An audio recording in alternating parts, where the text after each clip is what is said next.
Welcome to another exciting edition of John Burns' lecture. Today we're going to talk about the food pyramid energy. Now, the food energy pyramid starts from four levels. There's producers, primary consumers, secondary consumers, and tertiary consumers. The producers are the beginning of the life cycle, in which we call these autotrophs, plants that produce energy from sunlight. But as you see on the left-hand side, energy levels decrease as it moves up levels. Let's begin with the first level, producers. As you can see here, the plant absorbs sunlight in order to grow, and throughout the time it's exposed to the sunlight, it eventually grows and gets bigger and bigger. We call these an autotroph because they absorb energy through sunlight, producing their own energy. Through this process, they get all 100% of its energy source. Moving to the next level is the primary consumer.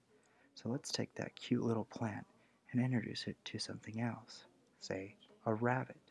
See, primary consumers are animals that are herbivores that eat other plants. So eventually it's going to eat that poor plant and gain its energy while growing at the same time.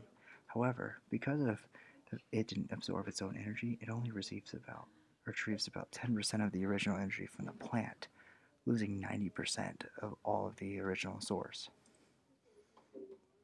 Yeah, it's a bummer. The third level is the secondary consumers. Now these are consumers that eat other consumers. So let's take that cute little rabbit and introduce it to a cobra. See, cobra is actually a heterotroph, but it actually is a carnivore. It actually eats other herbivore rodents that are smaller than it. So what happens is this little ugly little thing is going to eat the rabbit. Yeah, I'm sorry, buddy. Eventually disagrees. Goes away, and as he eats that energy, he actually gets bigger at the same time. However, the only problem is he only receives about only 1% of the original energy source that the plant does, because as you move up the levels, there's certain animals can only break down certain glucose molecules or certain other energy. And lastly, we have the tertiary consumers. These, take it as the snake, are consumed by other predators. So it's predators eating other predators. Mainly the bigger predator eating the smaller predator. So let's take the snake. Yeah, sure saw that coming. Introduce it to the badger. See, the badgers actually eat other snakes.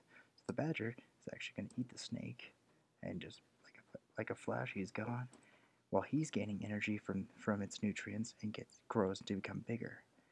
However, because he's also on the top of the pyramid, he only receives about less than 1% of its original energy source that has the plant. Therefore, he has to eat more quantity of food because he doesn't retrieve as much energy. Eventually, he'll grow up and die. And well, there you have it. That's the food pyramid, the 4 levels of the food energy pyramid.